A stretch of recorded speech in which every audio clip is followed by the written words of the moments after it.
What would you think if you woke up one morning to the sound of drilling echoing from your neighbor's yard, day after day, with no clear explanation?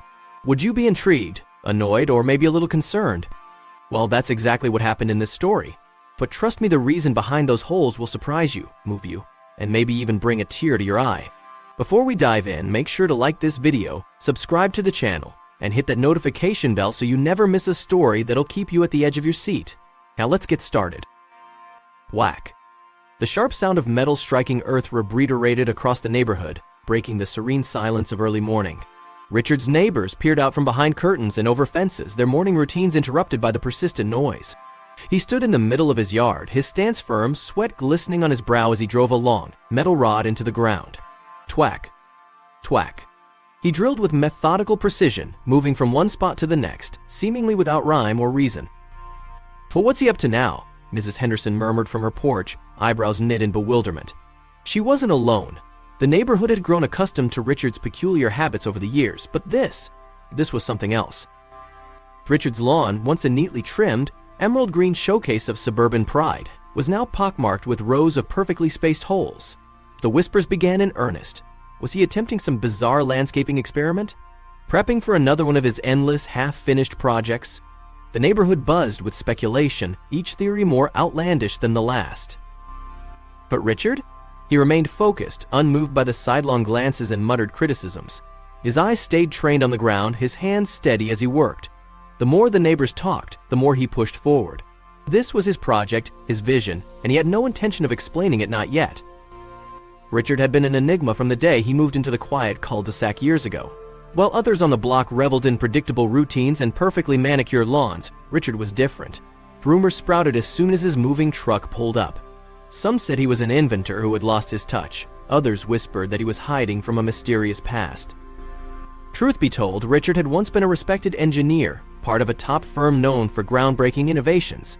But that was before life dealt its cruel hand, before he lost his wife to a long, grueling illness. Her death left a chasm in his heart, one that neither time nor work could fill. In his grief, Richard left behind the life he knew and sought refuge in this suburban neighborhood, craving the quiet anonymity it offered. Yet, peace proved elusive.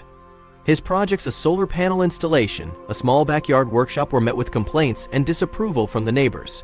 So the homeowners association slapped him with warnings. The gossip never ceased. Richard the oddball, they called him. But he didn't care. Not really. Few days into the drilling, Kim the young, driven architect who lived a few houses down stopped by. Unlike most of the residents, Kim didn't view Richard as an oddity. She knew his story, at least parts of it, and she admired him from afar for his resilience and mind. Today, she'd come to show him a paper she'd been working on, hoping for a few words of wisdom. "Hi, Richard," she greeted, hesitating as her gaze drifted to the yard. The holes stared back at her like unblinking eyes. "I was just passing by and thought I'd get your thoughts on this." Richard's eyes softened as he took the paper, glancing briefly at the maze of holes that surrounded them. "You're curious," he said, not as a question but as a statement. Kim bit her lip, embarrassed at being so transparent. "A little, I suppose." But to her surprise, Richard didn't evade the topic. "They're not just holes," he explained, his voice steady but touched with an emotion Kim couldn't quite place. Kim's interest piqued, but she didn't press. She sensed that whatever Richard was building, it was deeply personal. He handed back her paper, eyes distant again, focused on a memory only he could see. Richard's drilling finally ceased, and an eerie quiet settled over the neighborhood. The gossips, led by Mrs. Jenkins, buzzed with anticipation. They could hardly stand the suspense. What had he been doing all this time? Just as impatience began to turn to frustration, something changed. Early one morning, as the sun painted the sky with soft hues of pink and gold, the first hint of movement came. A subtle hum resonated from beneath the earth, growing louder with each passing second. One by one, neighbors stepped out of their homes, squinting at Richard's yard. Then, with a sudden, synchronized burst, streams of water shot from the holes, arcing gracefully into the cool morning air. The yard transformed into a mesmerizing display, a symphony of jets, rising and falling in a dance choreographed by Richard's steady hands. The water shimmered in the sunlight, catching the eyes of even the most skeptical onlookers.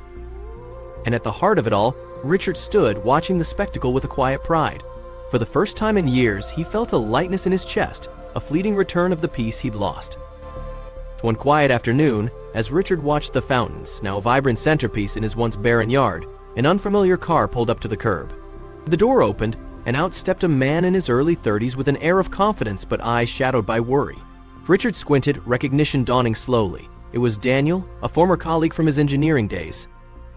"Richard," Daniel called, stepping closer, his voice tinged with both relief and hesitation. "It's been a long time." Richard nodded, a flicker of surprise crossing his features. He hadn't expected anyone from his past to find him here in this quiet corner of suburbia. "It has," Richard replied. "What brings you out this way?" Daniel glanced at the intricate water display, a mix of admiration and curiosity evident on his face. "I heard about what you've been up to," he said, gesturing to the yard, "and I needed to see it for myself. But that's not the only reason. There's something important I need to discuss." They sat on the porch, the sound of the fountains filling the spaces between their words. Daniel explained how the company they once worked for was on the brink of a major project that could revolutionize renewable energy, a project that had once been Richard's brainchild. "Do we need your expertise?" Richard, Daniel said earnestly. "No one else understands the mechanics the way you do. The board would be willing to bring you back, even as a consultant. Your work here, it's proof that you haven't lost your touch."